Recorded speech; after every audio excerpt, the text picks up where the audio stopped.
तो महिला एवं बाल विकास विभाग में काफी सारी भर्ती आई हुई, उसके बारे में विस्तार से हम चर्चा करेंगे। तो चलिए उसके बारे में हम विस्तार से जानकारी प्राप्त करते हैं। ठीक है, तो महिला एवं बाल विकास विभाग में कौन कौन से पोस्ट निकले हैं और क्या क्या है उसके बारे में विस्तार से पढ़ते हैं। ठीक है, यहाँ पे देखिए राज्य बाल संरक्षण समिति छत्तीसगढ़ संचालनालय महिला एवं बाल विकास विभाग छत्तीसगढ़। ठीक है, उसका मुख्य कार्य पालनाधिकारी, उसको हम छोड़ देते हैं, सभी जानते हैं इसमें क्या क्या है उसके बारे में। ठीक है, अब हम चलते हैं डायरेक्ट मेन पॉइंट में, that is very important for every candidate. ठीक है, विषय अंतर्गत अवगत होना चाहेंगे कि मिशन वात्सल्य के अंतर्गत राज्य बाल संरक्षण समिति राज्य दत्तक ग्रहण संसाधन अभिकरण एवं जिला बाल संरक्षण इकाई के रिक्त संविदा पदों पर भर्ती हेतु विज्ञापन प्रकाशित किया जाना है। इस हेतु निर्धारित आहारता अनाहारता प्रकाशन में पात्र आवेदकों से दिनांक 28/11/2024 तक आवेदन आमंत्रित किए गए हैं। विज्ञापित का प्रारूप संलग्न है।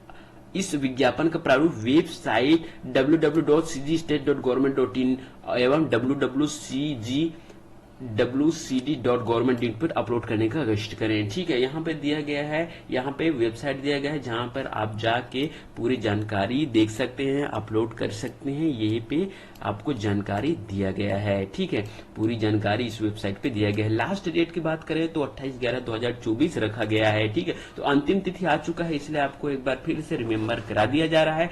अब देखते हैं इसके बारे में विस्तार से। ठीक है, जिला बाल संरक्षण इकाई में रिक्त पदों का विवरण इस प्रकार है। पहला देखते हैं पद नाम, कौन कौन से पद हैं उसके बारे में देखते हैं। तो पहला पद है जिला बाल संरक्षण अधिकारी। जिला बाल संरक्षण अधिकारी के लिए यहाँ पे मासिक वेतन रखा है 44,000। ठीक है, 44,000, यहाँ पे 44,023 यहाँ पे उसका सैलरी रखा गया है। ठीक है, यहाँ पे संरक्षण अधिकारी संस्थागत देखरेख के लिए यहाँ पे इसका सैलरी रखा गया 27,804 रुपए इसका सैलरी रखा गया है। ठीक है, ये जो है बालोद के लिए निकला है। मैं फर्स्ट बता दूं आपको, विभिन्न विभिन्न जिलों के लिए अलग अलग प्रकार के निकाला गया है। ठीक है, अलग अलग जिलों के लिए अलग अलग पोस्ट है इसी से रिलेटेड, और पोस्ट की संख्या भी अलग अलग है। ठीक है, तो ये हम लोग बालोद का देख रहे हैं, बाकी जिलों के बारे में भी तो मैं मेन चीज को बता दूंगा, पद का नाम और सैलरी कितना है। बाकी अलग अलग अपने अपने जिले के हिसाब से आप देख लेना। ठीक है, वीडियो को पॉज करके। ठीक है,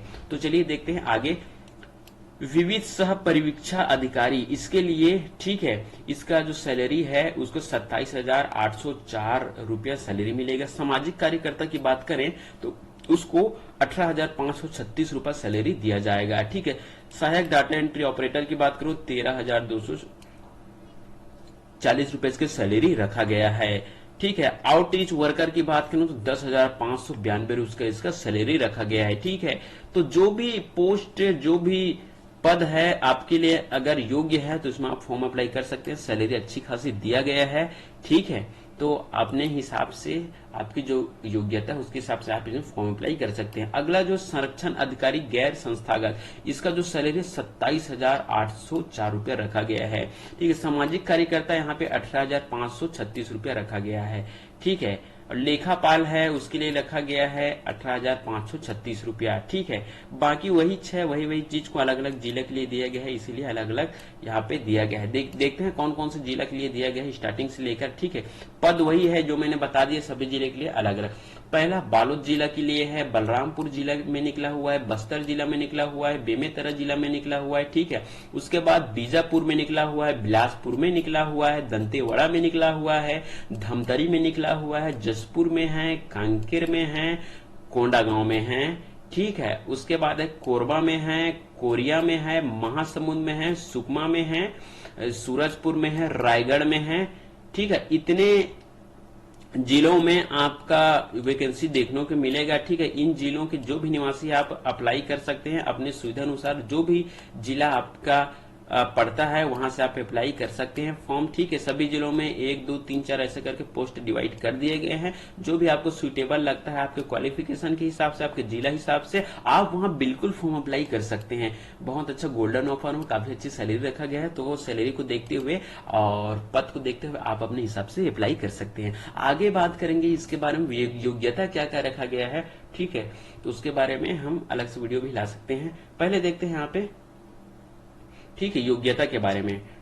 तो योग्यता रखा गया जिला बाल संरक्षण अधिकारी के लिए योग्यता मान्यता प्राप्त विश्वविद्यालय समाज शास्त्र, बाल मानव अधिकार, लोक प्रशासन, मनोविज्ञान, चिकित्सा विज्ञान में स्नातकोत्तर की डिग्री आपको मांगा गया है। ठीक है, उसके बाद कंप्यूटर में आपको स्किल आना चाहिए, कंप्यूटर सॉफ्टवेयर के कार्य करने में सक्षम हो। ठीक है, उसके वांछनीय योग्यता यहाँ पे जिला बाल संरक्षण अधिकारी के लिए रखा गया अंग्रेजी और हिंदी भाषा का आपको अच्छी खासी नॉलेज होना चाहिए। आपको एक्सपीरियंस भी मांगा गया है यहाँ पे। ठीक है, कम से कम 3 वर्ष का अनुभव आपके पास होना चाहिए। अगर आप जिला बाल संरक्षण अधिकारी के लिए अप्लाई करते हैं तो आपके पास कम से कम 3 ईयर का एक्सपीरियंस होना चाहिए, तभी आप इसमें फॉर्म अप्लाई कर सकते हैं। तो आप देख सकते हैं आपके पास कौन कौन से सर्टिफिकेट है, एक्सपीरियंस है कि नहीं, उसके हिसाब से आप फॉर्म अप्लाई कर सकते हैं। आगे देखते हैं संरक्षण अधिकारी संस्था का देख रेख। ठीक है, इसके लिए मान्यता प्राप्त विश्वविद्यालय से समाज शास्त्र, मानवाधिकार, लोक प्रशासन, मनोविज्ञान, मनोचिकित्सा विज्ञान में। ठीक है, और उसके बाद और स्नातक डिग्री अथवा स्नातकोत्तर डिग्री होना चाहिए। ठीक है, और इसमें 2 वर्ष का पर्यवेक्षण का अनुभव भी होना चाहिए। ठीक है, संरक्षण अधिकारी में अब इसमें भी कंप्यूटर में सॉफ्टवेयर का अच्छी खासी नॉलेज होना चाहिए, एमएस ऑफिस और कंप्यूटर वेब का, जिसे ऊपर में दिया गया है पहला नंबर ऑफ पोस्ट में, जिसमें एमएस ऑफिस है, सॉफ्टवेयर का नॉलेज होना चाहिए। इसी प्रकार इसमें भी है।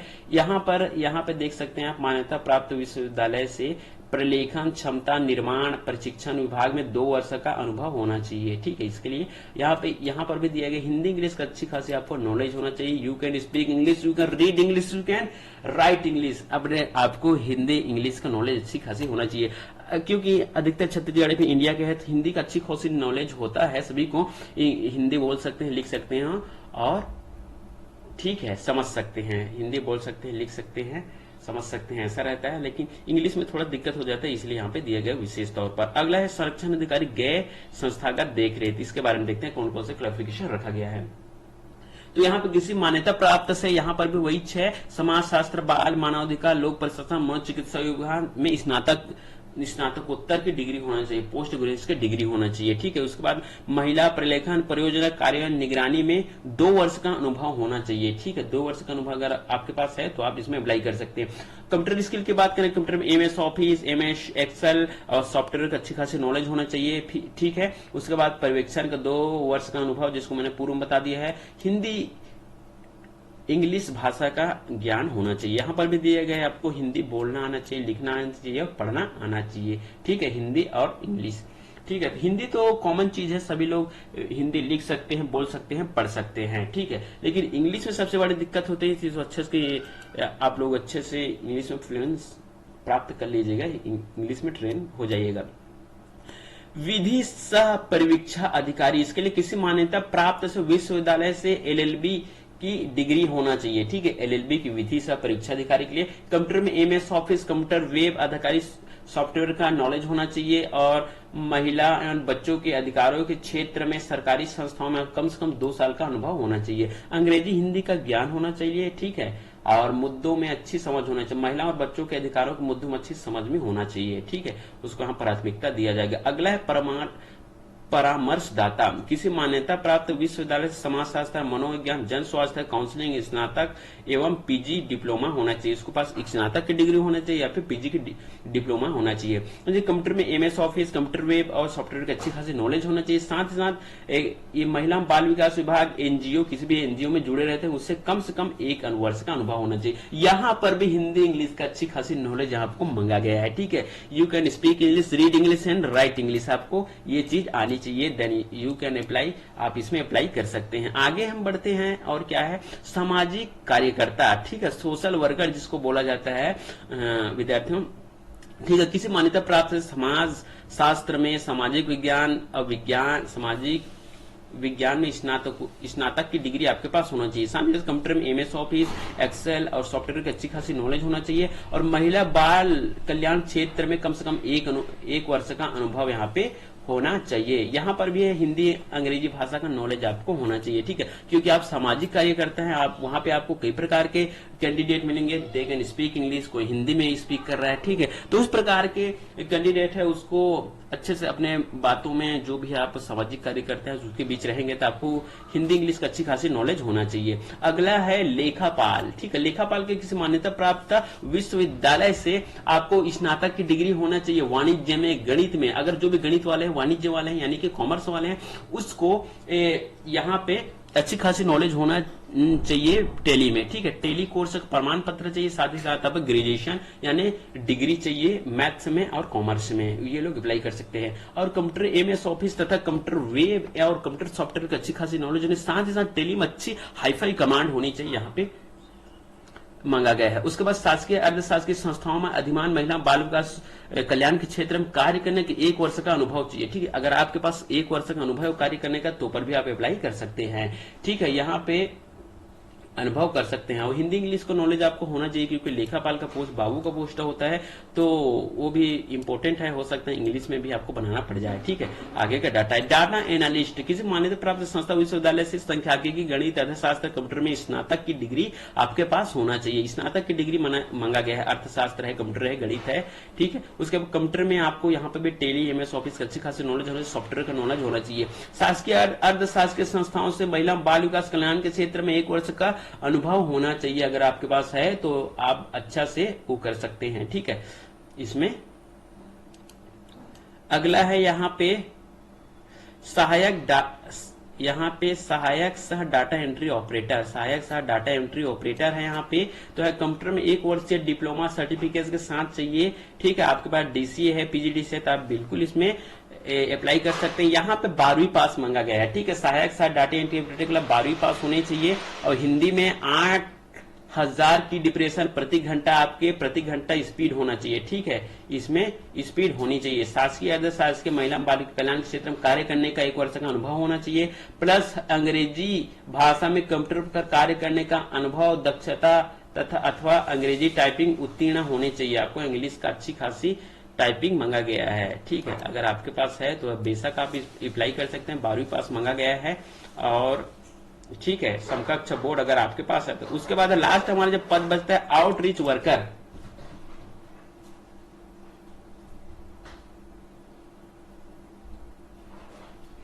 आउटरीच वर्कर की बात करें तो आउटरीच वर्कर में यहाँ पे 12वीं पास मांगा गया है, ठीक है। अगर आपके पास 12वीं पास है तो आउटरीच वर्कर में अच्छी अप्लाई कर सकते हैं। संचार कौशल होना चाहिए, आप तो साइलेंट प्रकार के व्यक्ति ना हो, ठीक है। जो भी अप्लाई करते हैं कैंडिडेट वो शांत प्रकार के ना हो, बोलने में थोड़ा सी अच्छी खासी हो। जिस प्रकार से टीवी में आप देखे एंकर है, एंकरिंग करता है तो अच्छी खासी बोल लेते हैं, उस प्रकार के आपके पास अच्छे से गुड कम्युनिकेशन स्किल होना चाहिए। आप अच्छे खासे दूसरों से बात कर सके, अपने बातों में अट्रैक्ट कर सके, पब्लिक को अच्छी खासी जानकारी दे सकते हैं, हेल्थ इस प्रकार से आपके पास अच्छी खासी संचार कौशल हो। उसके बाद संस्था अधिमान महिला बाल विकास कल्याण के क्षेत्र में आपके पास भी 1 वर्ष का अनुभव होना चाहिए, ठीक है। अगर अनुभव होना चाहिए तब अप्लाई कर सकते, नहीं है तो पर भी अप्लाई करके देख ले, हो सकता है अगर आ जाए तो, ठीक है। अब आगे बात करते हैं इसके बारे में विस्तार से जानकारी और क्या क्या जानकारी दिया गया है, तो ठीक है।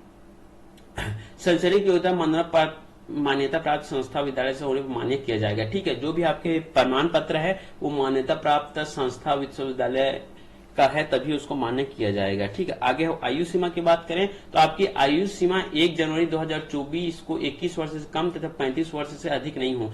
जो भी 35 वर्ष से अधिक है या फिर 21 वर्ष से कम है उसके लिए नहीं है, ठीक है। इसमें यहाँ पे आयु सीमा 1 जनवरी 2024 से आपको काउंटिंग किया जाएगा। आगे देखते हैं, अधिकतम आयु सीमा 35 वर्ष से अधिक नहीं होगी, ठीक है। कई लोगों को यहाँ पे आयु में छूट दिया जा रहा है, ठीक है। उसके हिसाब से आप देख लेना, आपके कैटेगरी के हिसाब से, अगर ओबीसी है, एसटी है, ठीक है, अदर बैकवर्ड कास्ट है, जो भी है तो अपने हिसाब से देख लेना। 35 वर्ष से अधिक नहीं होना चाहिए, यहाँ पे दिया गया है। आगे बात करें तो सभी पदों पर अधिकतम आयु में छूट के संबंध छत्तीसगढ़ शासन प्रशासन मान्यता प्राप्त विभाग यह निर्देश लागू किया गया है, ठीक है। आयु के प्रमाण पत्र के लिए, ठीक है, आयु के प्रमाण पत्र के लिए जन्म प्रमाण पत्र 10वीं अनुसूची मान्य होगा, ठीक है।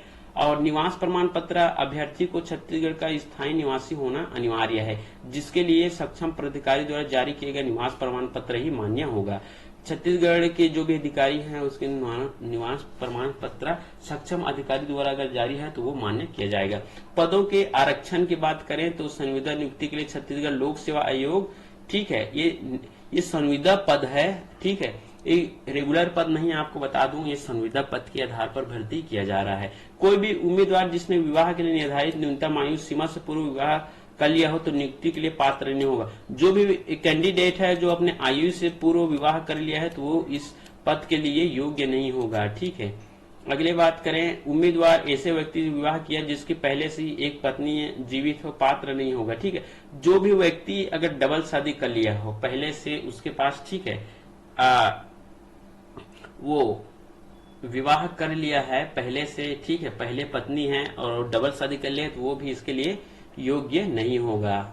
ओके, यहाँ पर देखते हैं अनुभव के संबंध में अभ्यर्थियों को संबंधित संस्था नियोक्ता द्वारा जारी पूर्वकालीन अनुभव प्रमाण पत्र चाहिए। अगर है तो वो किसी प्रकार के स्वैच्छिक सेवा का प्रमाण पत्र अनुभव के रूप में मान्य नहीं होंगे। किसी प्रकार शासकीय अर्ध शासकीय संस्थाओं में कार्यरत कर्मचारियों को अपने आवेदन पत्र के साथ नियोक्ता आनापत्ति प्रमाण पत्र से प्रस्तुत किया जाएगा, अन्यथा आवेदन पत्र विचारणीय नहीं होगा। अगला है, प्राप्त आवेदन पत्रों में पात्र आवेदकों का ही अंकीय प्रणाली के आधार पर मेरिट सूची तैयार होगा। साक्षात्कार कौशल परीक्षा के आधार पर चयन सूची तैयार किया जाएगा। ठीक है, आपकी चयन सूची तैयार किया जाएगा। और नियुक्ति पदाधिकारी जिला स्तरीय पदों के लिए जिला कलेक्टर, जिला बाल कल्याण संरक्षण समिति नियुक्ति प्रवृत्ति पदाधिकारी होंगे। ठीक है, कलेक्टर, जिला बाल संरक्षण अधिकारी इसके लिए नियुक्ति होंगे। ठीक है, अनिवार्य न्यूनतम शैक्षणिक योग्यता प्राप्तकों के प्रतिशत पर 70% अंक दिए जाएंगे यहाँ पर। और एक वर्ष दो यहाँ पे प्रत्येक अनुभव, यहाँ एक वर्ष के अनुभव पर 2 अंक दिए जाएंगे, जिसके बाद अनुभव है उसको 2 अंक दिए जाएंगे, जो अधिकतम 10 अंक तक होगा। ठीक है, एक वर्ष में 2 नंबर और 2 वर्ष में 4 नंबर से 2 नंबर। यहाँ पे एक वर्ष में अनुभव है 2 अंक दिए जाएंगे, 2 वर्ष है तो 4 अंक दिए जाएंगे। इस प्रकार से यहाँ पे कैंडिडेट डिवाइड किया गया है। आगे देखिए तो इसमें है और विशेष जानकारी देखिए तो नीचे यहाँ पर दिया गया है, चयनित अभ्यर्थियों की नियुक्ति पूर्णतः स्थायी होगी। संविदा सेवा अवधि के दौरान दोनों पक्षों में किसी एक पक्ष के 1 माह पूर्व सूचना उसी एवज में 1 माह का वेतन देकर सेवा समाप्त की जा सकती है। ठीक है, यहाँ पे बताया गया है कि ये जो पद है पूर्णतः अस्थायी है, संविदा पद है। ठीक है, ये किसी प्रकार का वो नहीं है, रेगुलर पोस्ट नहीं है, तो इस चीज का आप खास ध्यान रखेंगे। ओके, नीचे जाके देखते हैं नीचे में और क्या क्या दिया गया है। तो यहाँ पर आप देख सकते हैं, आप लोग जब फॉर्म अप्लाई करेंगे तो आपके यहाँ फॉर्मेट दिया गया है, किस टाइप से फॉर्मेट में अप्लाई करना। देखो, आवेदन का प्रारूप, यहाँ पे पासपोर्ट साइज फोटो चिपकाना है आपका। ठीक है, जिला का नाम लिखें, आवेदित पद का नाम लिखें। ठीक है, यहाँ पे पिता का नाम, स्थायी पता, जन्म तिथि यहाँ पे पूरा दिएगा, आपको क्वालिफिकेशन क्या क्या है यहाँ पे डाल सकते हैं आप लोग। ठीक है, यहाँ पे संस्था का नाम, पद नाम, अनुभव प्रमाण पत्र है, तो क्या क्या आपको डॉक्यूमेंट सबमिट करना है साथ में यहाँ पे दिया गया है, आप देख सकते हैं। अन्य संलग्न जितने भी डॉक्यूमेंट आप संलग्न कर रहे हैं यहाँ पे उसको विवरण से लिखना है। आवेदक का हस्ताक्षर, अपना हस्ताक्षर करना है। ठीक है, आवेदक का अपना नाम लिखना है, घोषणा पत्र, आवेदक का हस्ताक्षर, स्थान लिखना है, कौन से स्थान और दिनांक लिखना है। ठीक है, इसी के साथ आपको पोस्ट में अप्लाई कर देना है। ठीक है, डाक जो भी आप भरेंगे उसमें अप्लाई कर देना है ये सब चीज को। ओके, तो उम्मीद है आप सभी को अच्छे से समझ में आ गया होगा। और अपने अपने जिले के हिसाब से मैंने जितने भी जिला में निकला है उसका नाम मैंने बता दिया है, जो भी जिले सबके बिलोंग करते हैं और जो भी क्वालिफिकेशन है उसके अकॉर्डिंग आप फॉर्म अप्लाई कर सकते हैं।